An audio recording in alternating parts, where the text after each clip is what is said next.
আজকের ভিডিওটি নারী উদ্যোক্তা আপুদের জন্য। গতকালকে আমরা যখন মেলায় গিয়েছিলাম তখন দেখছি আপুরা দীর্ঘক্ষণ দাঁড়িয়ে কাজ করছেন। তখন চিন্তা করলাম দিন শেষে আপুদের অবস্থা তো করুণ হয়ে যাবে। তো সেজন্য আজকে কিছু গুরুত্বপূর্ণ টিপস নিয়ে আপনাদের সামনে চলে এসেছি, শেষ পর্যন্ত দেখুন। প্রথমেই জেনে নেই কি সমস্যা হতে পারে। দীর্ঘক্ষণ দাঁড়িয়ে থাকার ফলে আপনার পায়ের গোড়ালি ব্যথা হতে পারে, আপনার হাঁটু ব্যথা হতে পারে, পায়ের হাঁটু থেকে পিছনের মাংসপেশি ব্যথা হতে পারে, কোমর ব্যথা এবং পিঠ ব্যথা, ঘাড় ব্যথা পর্যন্ত। মেলা চলাকালীন অবস্থায় প্রতি 30 মিনিট পর পর আপনি আপনার পজিশন চেঞ্জ করুন। আপনি যদি বসে থাকেন তাহলে দাঁড়িয়ে যান, দাঁড়িয়ে থাকলে বসে যাবেন। এটা অন্তত মানার চেষ্টা করবেন।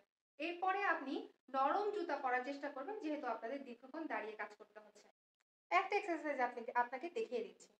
আপনি দুই হাতে মাজার পিছনে দুই হাত নিয়ে জাস্ট পিছনের দিকে এই মুভমেন্টটা করবেন। নেক্সট আরেকটা এক্সারসাইজ আপনাকে দেখিয়ে দিচ্ছি। আপনি কোনো চেয়ার বা টেবিলের সাপোর্ট নিয়ে এভাবে হোল্ড করে পায়ের গোড়ালি উপরে উঠাবেন এবং পায়ের আঙ্গুল উপরে উঠাবেন। জাস্ট এই মুভমেন্টটা আপনি করতে পারেন। সারাদিনের মেলা শেষে তাহলে আপনি কি করবেন? যখন বাসায় গিয়ে দেখবেন আপনি প্রচন্ড ক্লান্ত, তখন তখন গরম পানি করে আপনি পা ভিজিয়ে রাখবেন 10 থেকে 15 মিনিট।